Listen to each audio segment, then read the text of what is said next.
Hey everyone, it's Coach Mo Fall with an awesome interview. I've got a dynamic duo, and I'm going to show you today the success factors of no matter what your dominant personality, whether you're an introvert or an extrovert, how the success factors that we actually use in the Kick-Ass Career Workshop and all of our advanced programs, how they work with women, no matter where they fall on that introverted, extroverted spectrum.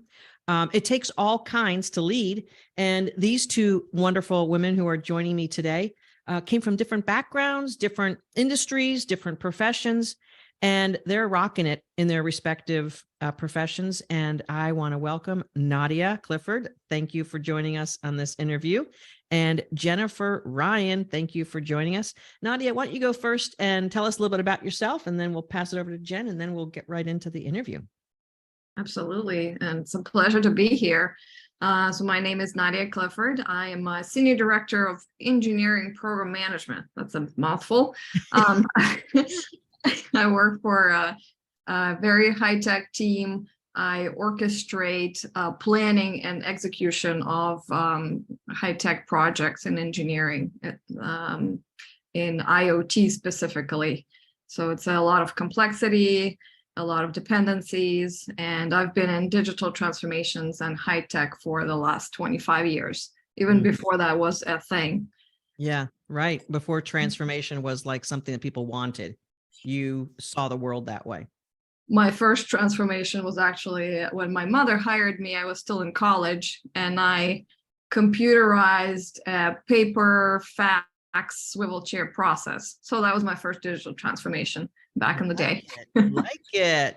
Cutting your teeth with your mom and dad's company. I love it. I love it. And then we have Jennifer Ryan. Jennifer, welcome, and tell us a little bit about who you are. Thank you so much. Pleasure to be here as well. I am Jennifer Ryan. I'm a director of consumer marketing at a pharmaceutical company. I have 25 years in the pharmaceutical industry. I've had many different roles along my journey. It's a fascinating place to be. I love healthcare. I love patients. I love seeing the result of the product that so many in our industry work to produce and create, and the great outcomes it can have on our patients. And I love the challenge. I love the challenge of marketing. So a very exciting career with a lot of flips and turns that I'm sure we'll be talking about, but I'm really happy to be where I am today. Yeah, awesome. And both of these ladies, folks, have taken advantage of continual coaching. And Nadia, when were you in our first 12-week program? I believe I started 5 years ago, actually. A little bit more than 5 years. Yeah, I'm a veteran. Right. And it was 2 or 3 years for you, Jen? Yeah, I'd say we're going on 3 years because I was coming out of the peak of COVID. Yes. The peak of COVID, which was a very interesting time to be going through a career transformation. Yes, exactly. So many were. So. Yeah, right, exactly. So Nadia, when we first started working together, you were burnt out and sort of weren't sure if you were going to be able to really play at the level or even higher. What was going on, and what did you learn in that first coaching dose, if you will, that we worked together 5 years ago? Yeah, I was really burnt out to the point that I got physically sick. I was overworked, overstressed, and the first round of coaching, the first 12 weeks, really showed me my worth. It showed me how to draw boundaries, how to actually like myself, because it seems basic, but I wasn't happy with who I was at the moment. And there was a lot of learning of actually loving who I am myself. And then realizing that I was playing way too small, and I was letting people and certain circumstance treat me badly, and I wasn't drawing the boundaries. So that was my first leap after those 12 weeks to a higher level job, much better pay, much better environment. Yes. And one of the things that we're going to talk about today, which I'm really excited to showcase both of you is you're an introverted person. You're an engineer, you're in the IT world. What did you think was possible for you as an introvert who was burnt out? Like, sounds like the deck was stacked against you on one hand. Yeah, it did seem like that. I had always wanted to be an executive eventually at some point in my life, because as I said, my mother was my first employer. So I always had Yeah. her as a role model because she Yes. started 4 different businesses. Mhm. And at that point in my career 5 years ago, I was not seeing how that would happen. I was quiet. I kind of felt squished down, and I thought I had to be this big personality. I was not. Yeah. And I thought, well, this is it. I'm going to stay in these mid-level roles for the rest of my career. Yeah. Mm-hmm. And that was not true. But No. before we go into more of that, keep you hanging, folks. Jennifer, you have sort of the opposite problem. So when Sort of we the first met, opposite. yeah, what was going on with your career, and what did you learn about success in the way that was needed to work for you? Yeah, so I guess I'm the extrovert in this equation. Absolutely true. Yep. And similar to Nadia, though, like I started out in advertising where everybody, again, pharmaceutical advertising, but advertising industry is a little bit different. It's run by creatives, and Mhm. big personalities are welcome, right? Big personalities are encouraged. Mhm. And then when I transferred to the corporate side, being a game player and understanding how to build your network and make your connections and make a lot of agreements and things come to fruition more quietly behind the scenes Mhm. was a game that I needed to learn how to play. I needed to understand the rules, because as hard as I worked, I Yes. wasn't getting ahead, because I thought, oh, my personality is my personality and everybody gets me and I wear it on my sleeve and everybody knows what I'm thinking because I share my emotions a lot. Yeah. I thought that Yeah. was the way that I had to operate, and I didn't realize I could still 100% be myself, Yeah. but understand some of the rules of the game so I Mhm. could get ahead with the knowledge and the enthusiasm and the passion I have for my industry, but Yeah. also understand some of the inner workings of how to navigate a corporate career. So I Mhm. wasn't pushing myself out of other opportunities, right? And this was a lot of Mhm. what we worked on Mo, on figuring out your Yeah. communication style and how to work your network and those around you to be able to be part of corporate America, using and still embracing your soul and your personality, but not excluding yourself from certain opportunities because you're just not communicating your value as Yes. well. And I Yeah. was just, when we met, I had just separated from a company. It was part of a Mhm. COVID situation. It was part of a poor fit. And Yes. I was also at the place where I was doubting my own worth and my ability to get ahead in corporate America. And a Mhm. lot of it was because I wasn't understanding some of the communication skills and the other Yes. interpersonal skills I needed to hone in on to be able to make my value known. Yes. And the sort of the myth of being an extrovert is that extroverts have their act together and they feel confident. And I think one of the Nadia is probably maybe hearing that for the first time. No, just kidding. What? Extroverts don't. So no matter if you're an introvert or an extrovert, inside is a woman who's been sort of pushed around or denied or pushed aside. And when you say you learned that there's a different way to play the game, you can't just extrovert your way through life or your career. What's one of those, and I know you've been very successful in your current role, and you've been there long enough to have had success after success. What's the one thing that you can really say that I've become the best version of me, and this is how it's showing up differently? I think I've become the best version of me because, and this is a lesson that we went over, Coach Mo, and we called it working your cube, right? Yeah. I know I understand who I need to influence to get my agenda move forward. I Mhm. know who I need to speak to officially, let's say, above the line in communication styles that are open to all. And I need to know who I have to speak with, say below the line to a degree, and have personal one-on-one conversations, who I need to influence quietly, who I need to put out there to the broader audience, and how forming these relationships is so critical to being viewed as a success and getting your agenda through, right? More so than I'm out there and I'm doing all the work and look at me, I'm the hardest worker. Right. It's saying you can trust me, right? I know what levers I need to push. I know who I need to have on my side. And that really put me in my current role, and I think, and I'm pretty sure because of the opportunities I've been given, in a place of trust with my company, because I know how to have the conversations.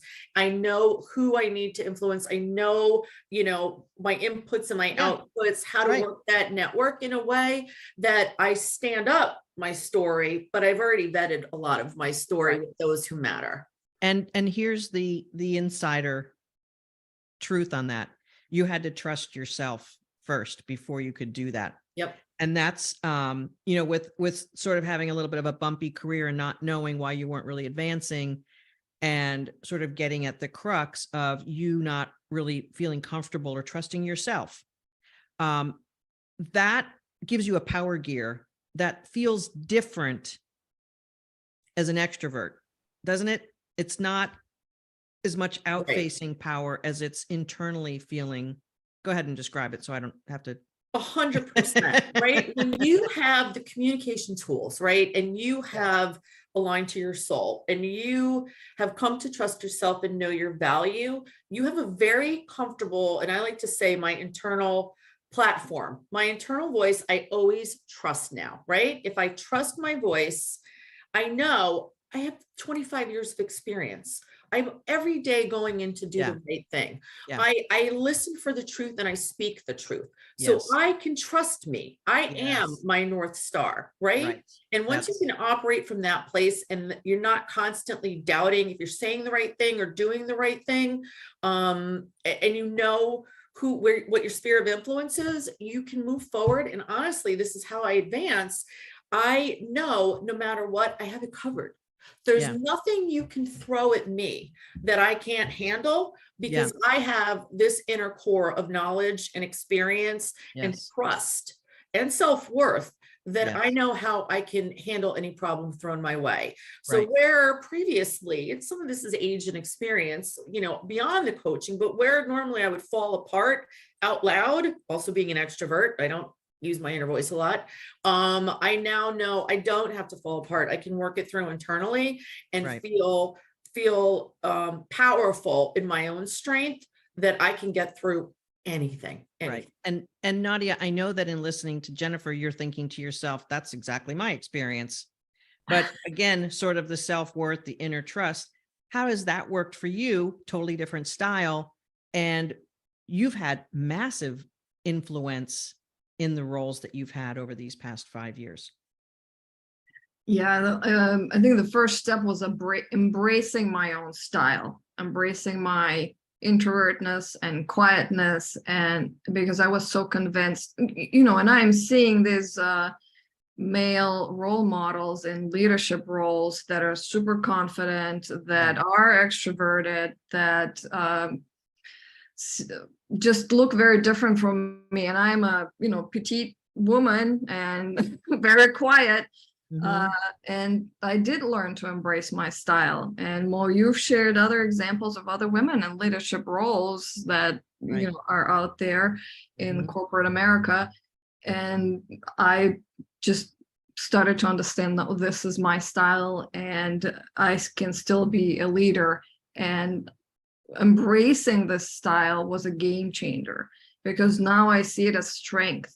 Because being an introvert, I observe a lot and I'm aware of different interactions that are happening between people. Like Jennifer was saying, playing the politics game, which I also thought, oh, this is toxic. I don't want to do politics. But when you look at it as a game of chess and strategy, and my strength is being observant and thoughtful and picking out the players and figuring out their agendas and how do I fit my agenda into their agendas.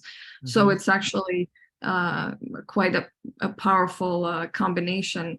And also I did have to learn to speak up more, and I'm still sometimes not comfortable being in the public spotlight.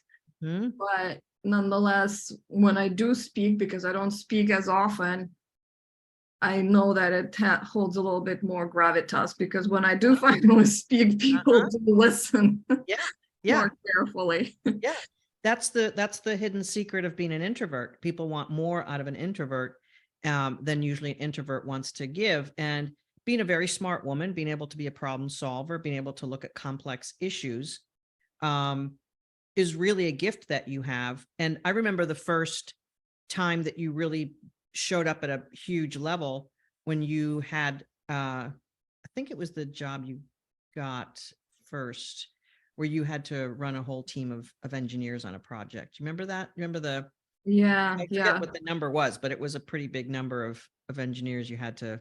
Yeah, there were a few moments when I had to really step in. One of them was when it was actually a traumatic moment when our engineering leader was laid off in the middle of a meeting, and I couldn't tell the team what happened because it was kind of not an appropriate time.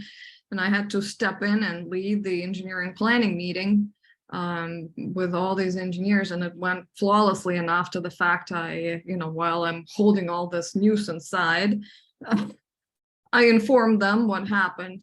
And then another instance was another growth spurt for me when I had to run a quarterly planning meeting for a technology organization of over 100 people. And that was early on in COVID. And it was the first time that was done fully virtually. It had never been done before. So that was quite a spotlight when you had to pull something off like that in a huge corporation. It's very visible. Yes. And I think you've made 3 job moves since we've worked together. Each time, more money, higher influence, higher level of responsibility and accountability. What did you have to grab from inside, or what did you learn to grab inside in the work that we did together? Well, it's definitely this inner confidence that I think Jennifer was also talking about, and trusting myself. And we had a mantra recently that Mo, you shared, I'm not wrong here. Because after you've had 25 years of experience and you've been in all these different roles, when you have a gut feel about something, you're usually right, probably 90% of the time. And so that helped so much, just to tell myself, I am not wrong here. I'm not wrong here.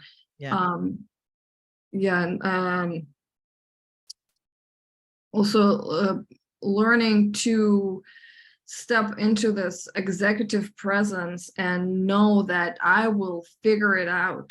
I will know what to do. I will know what to say. And just to know that things will work out, because with all the experience I have, with all the coaching, I'm just bound to figure it out.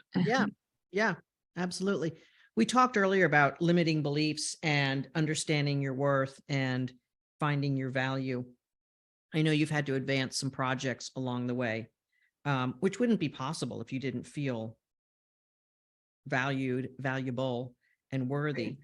How much has that helped you?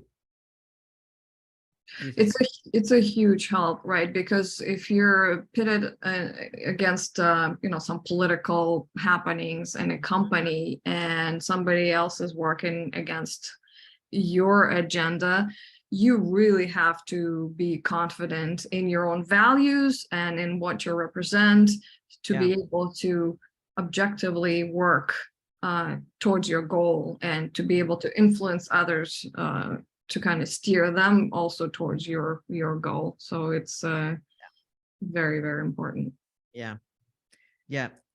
Jennifer, back to sort of the extrovert learning how to navigate the room differently. You've just had some big wins in your role and have been asked to participate in other things. Um, how much different is that experience for you now that you've really learned how to channel who you are and what you're all about, trust yourself, and being seen, let's call it differently? Yeah. What That's a big deal. talk And about I just want to give a shout out to Nadia for saying you're not wrong here. I'm not wrong here. Mhm. I have on my laptop, you probably can't read it, but it says, be the observer. Yes. And that's Yes. that's the motto a lot for us extroverts, right? Like, Yes. be Mhm. the observer. So many Mhm. extroverts, we're people who are in the family, we're the problem solver or the entertainer. Mhm. So we feel like we need to, fill in the silence gaps. Be the Mhm. observer.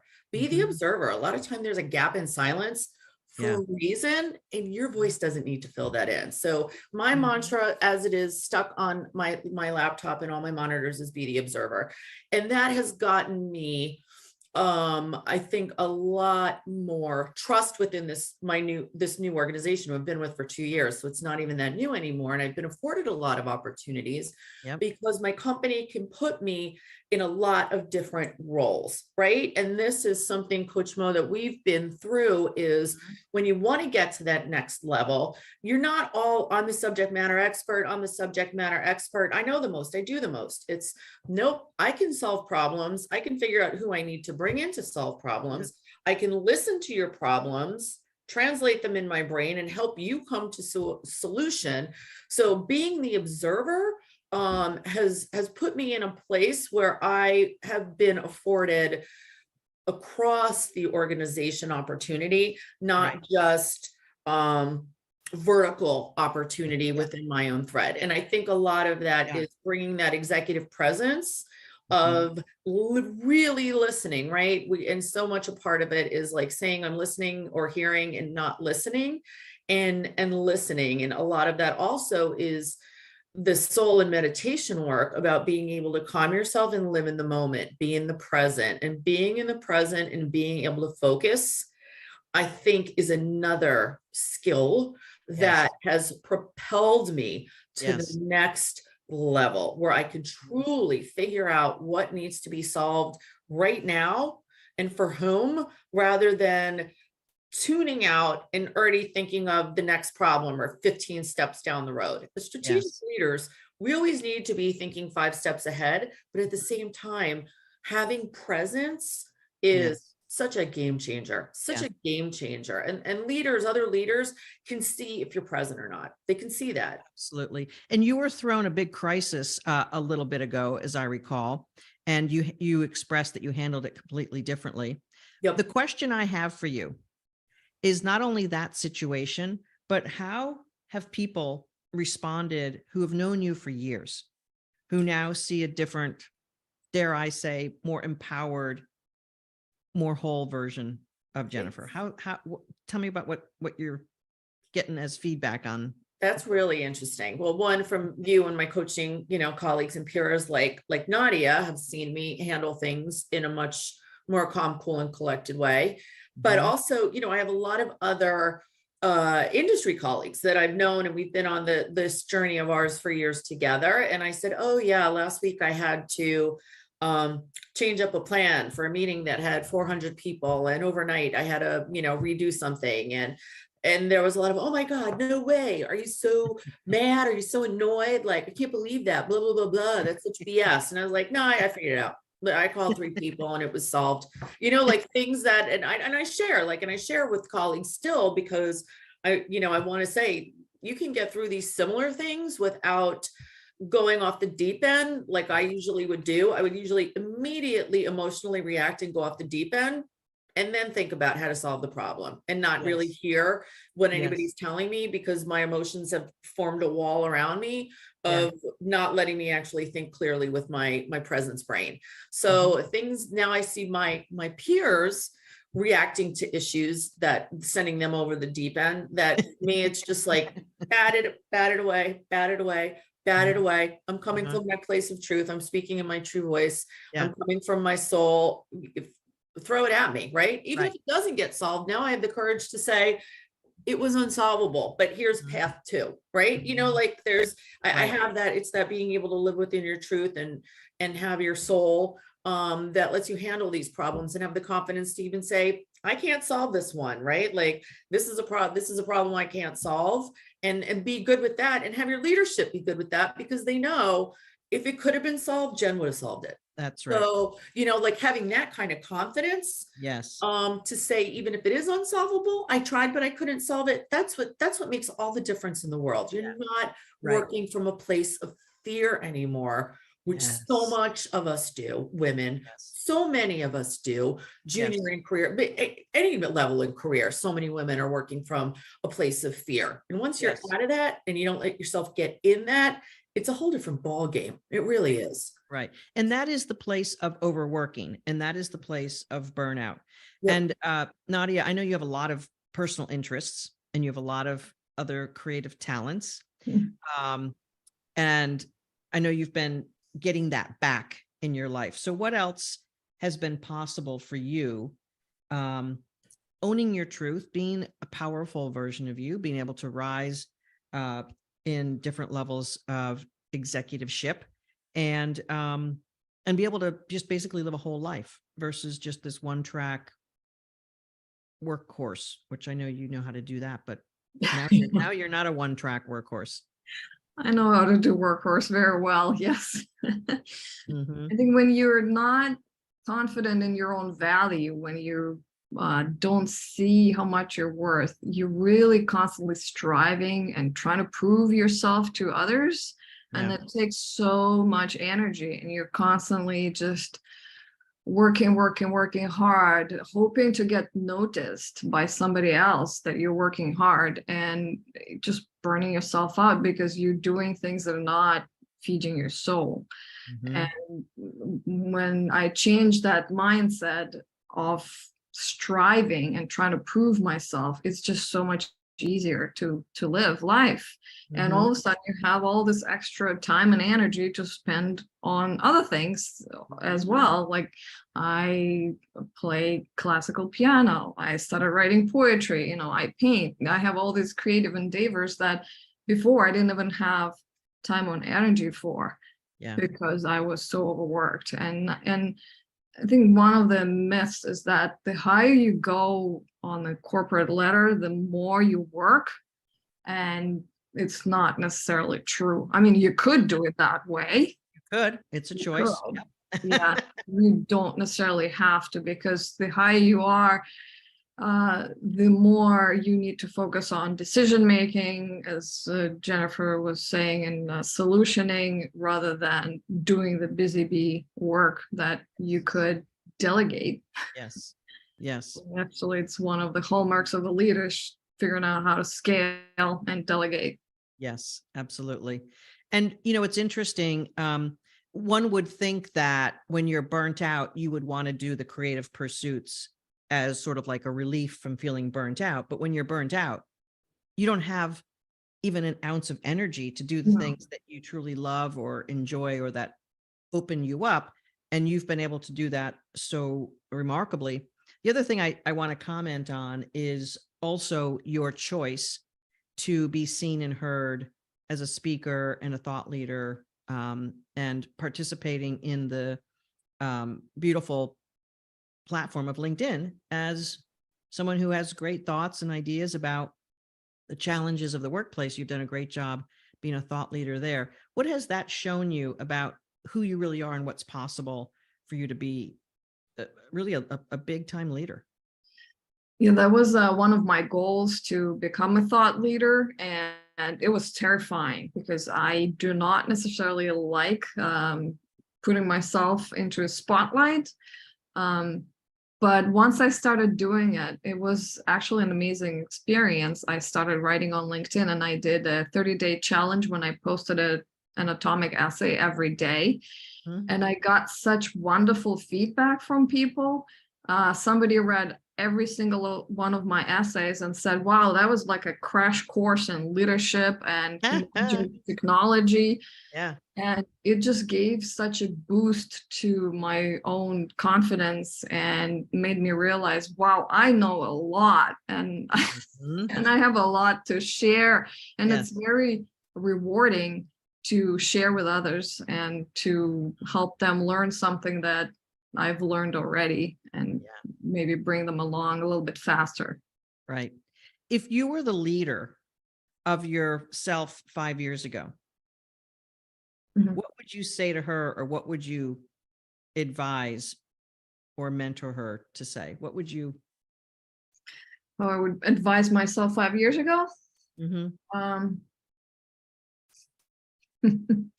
well, I had to start with creating boundaries, Mhm. as easy as that, Mhm. and then aiming higher and not being afraid to aim higher, because I had so much more in me than I realized, really. Yeah. And I was really selling myself too short. Yeah. Literally, I was selling myself too cheap. I was underpaid for a Yeah. big part of my career. Yeah. Yeah. I remember a couple of the bursts through, um, and just sort of having to almost like energetically match up with what you knew was true, but still inside, the inside had to like grow into that truth. And now you're playing at a very high level, you're influencing in your organization at a very high level. What's possible for you now? Well, I think even a higher level is possible. I don't think it ever ends, this growth. And I feel it every time. I have to step into the next level of my identity before I can actually make it happen in the real world. Yeah. It's an internal shift happens when all of a sudden I realize, well, this is done. Now I can move to the next level. But Mhm. it's always internal precedes the external. Mhm. Right. Absolutely. Jennifer, you've stepped into a beautiful aspect of who you are. You're rocking it in your current role. You're being seen as a leader. You're being asked to do other things and lead in other ways in your organization. What would you say to yourself 3 years ago from this vantage point? I would say to speak my truth and know your value, and that you know a lot more than you think you do. I Mm. was 5 years ago still in this martyr phase, right? Where Wow. I had to work the hardest to prove Mhm. I had worth or value to the company. Yeah. I would say, don't do that. You don't fill in Yeah. every blank. Yeah. Don't be the martyr, Yeah. like sit back, understand your worth, and show people your value by Mm. stepping up as a leader, because you are a leader and you have a tremendous amount of knowledge, but come from your place of truth. Mm. Don't put on this veneer of being the hardest worker. It's not getting you anywhere. It's not getting you Exactly. anywhere, right? It's not. Yeah. You look Right. frantic. You don't Yeah. look leaderly, you look frantic. Nobody Yeah. ever said Jen Ryan doesn't work hard, right? Yeah. Like, Yeah. given. But can Jen Ryan be put in charge of a team of 20? I don't Right. know. She's always running all over the place, right? That's right. Can we trust So, her? Can we right. be burning herself out too fast? That's, what, as you're saying that, I've had many clients who have been told they're not promotable because of exactly that thing that you just Yeah. mentioned. Yeah. You look frenetic. So everything you're doing to Mhm. work harder and work harder is working Mhm. against you. Yes. Sit back, be the observer, Mhm. be the voice of reason, be the Yeah. one who really listens and is Yeah. thinking about solutions, not just thinking about what to say next because you feel like you owe it to Yeah. speak, right? Owe it to the group to speak. Yeah. And I always had it in my heart to be, I was always a mentor. I Mhm. always was looking out for the next generation, looking out for other women. So my heart was always in the right Yeah. place. I didn't have the communication tools, and I didn't have the confidence to speak my truth. And if I Mhm. would have known that 5 years ago, I would be in a very different place. And I always think the universe puts you where you need to be. And I definitely think I need to be with you and Nadia in this group to be even better than I ever could have been. Yeah. But I think I would have learned some very harsh lessons with a little bit less pain than I actually had to go through over the last 5 years, Yeah. right? We Like I we really, we can grow through design rather than rather disaster. than suffering, and to the Yes. point of Nadia working Exactly. to make, to the point I was sick and not coping and threw Yes. self-care out the window. So, if I could have gone back and given that precious young girl some Yeah. some advice, it would have been, speak your truth and have trust in your power and trust in your knowledge, and think about your communication style, because that's how you think about how you're showing up, because people look at that more so than the fact that you're up till midnight, doing everybody's job for them. Yeah. And if you had to sort of like wrap up like a nugget for someone who might be in some similar shoes that you were in a few years ago, what would that nugget be? That nugget to me would really be live in your present moment, right? Yeah. Be an observer. You're going to get so much more out of your career and lead such a more pleasant life if you can live in the present. Don't let your mind be distracted with what so-and-so is saying and doing and what might happen down the road. And you do need to think all your angles, but you need to think your angles when you have a moment of quietness and you could sit with your truth and think all your angles. But if you're not in the present, you're never going to get your answer. And if you're being frenetic because you feel like you have to be the martyr and solve every problem, you're never going to be able to be in the present. And getting that quiet presence about you, being able to instill, nuggets and gems and leadership speech to those around you is what's going to get you seen, right? Don't be the martyr. That's not who they want leading their team. That's right. And you've seen other women who you've been in our coaching program with over the years in the different groups, who have transformed this sort of, let's just call it a personality trait for lack of a better word, who have transformed that and gotten into their truth and into their power. I just want to say for one last thing for you, and then I'll toss it back to Nadia. How much easier is life now because of that? So much easier, because I have the confidence to speak my truth. Yeah. I'm not in a place of fear. And I think once you have the confidence to speak your truth, you can approach a manager, a leader, an employee and say with emotion in the appropriate place, this isn't working, let's find a new solution. Or I can't deliver on this deadline because it's irrational and that's just not something that can happen, without being in a place of fear and without covering and overworking and trying to find solutions that are impossible because you don't have a voice and you don't have the confidence and you don't have a grounding to be able to state what the truth of a situation is. And that frees you to operate at your highest level of efficiency. And no matter how hard I work during my day, it's all for the positive. It's always advancing things. It's not covering. It's not trying to fix problems. It's not trying to retract things I've said or done. I'm always moving forward. And if I want to work a lot that day, I'll work a lot. If I need a moment, I'll take a moment. But when I come home at night, I go to bed and I say, 90% of the time, I've done the right thing. I feel good with all the choices I've made.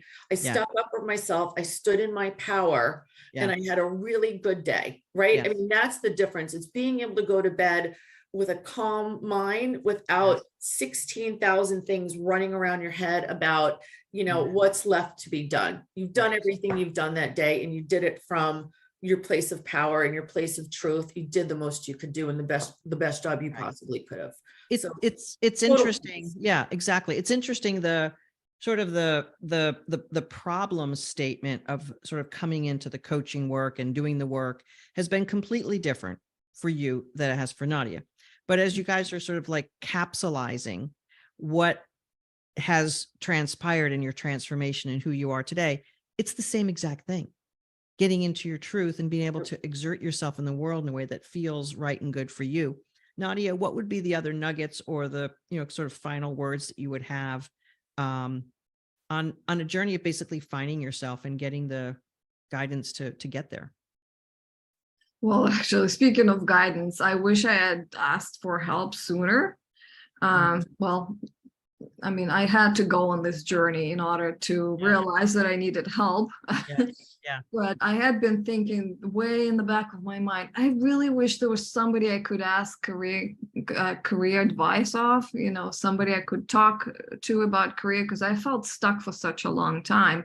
Mm-hmm. And it finally took me getting hospitalized with complete burnout, and I was sitting on a hospital bed Googling career coaching on my phone.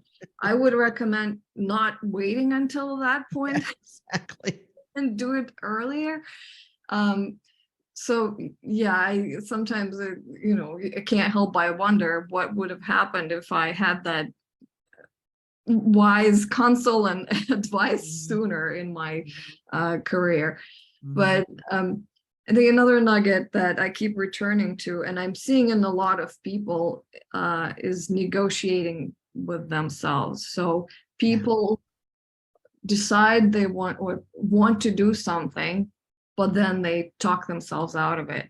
So for example, like getting coaching, I kept telling myself, well, there's no way I can find somebody who would help me, or I can't afford it, and I wouldn't even do it. And then when it came to a point when I just had no choice, then that's when I did it. So, or negotiating salary even, I had asked for very large numbers for me a couple of times, and every time I had to stop myself from saying, there's no way they will give you this amount. Because once I say that to myself, I don't believe it in it, and that comes across in conversations. And every time I got the amount that I was asking for. So it's part of it is just not negotiating with yourself on behalf of other people. Right. And the interesting thing is, we're sort of set up to not reach our highest potential because of the evidence that we get and that we internalize. And really from a coaching perspective, and of course I've seen this with not only the two of you, but so many, literally almost 2,000 women over the years, that when someone gives you permission, who knows you and understands you, that it's okay to exercise yourself to that level, it just feels a little bit more like you're not going to fail, or that it's appropriate. And so many women don't know the bigger game board.